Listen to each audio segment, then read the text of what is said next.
ritrovati con l'edizione trevigiana dei nostri telegiornali. Subito vediamo insieme quelli che sono i titoli delle principali notizie di oggi.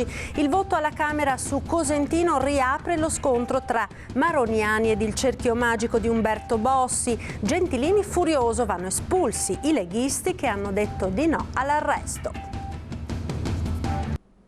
E sulla vicenda esplode l'ira di Giancarlo Gentilini. Chiedo l'espulsione dei leghisti che hanno votato contro l'arresto di Cosentino, tuona il vice sindaco di Treviso, che torna anche ad attaccare i gay e gli alleati del PDL in giunta. Sentiamo.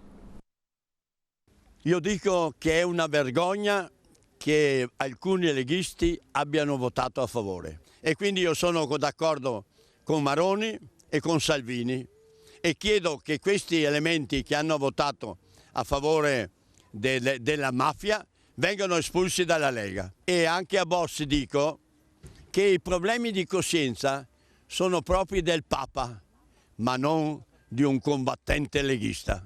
Noi abbiamo un credo politico, lotta senza remore contro la mafia, l''ndrangheta, la droga, le puttane, i culatoni, tutta questa è la nostra lotta. Io non sono un dittatore, io amo la mia città, i miei cittadini e farò di tutto per difenderla contro i nemici ma anche contro gli amici.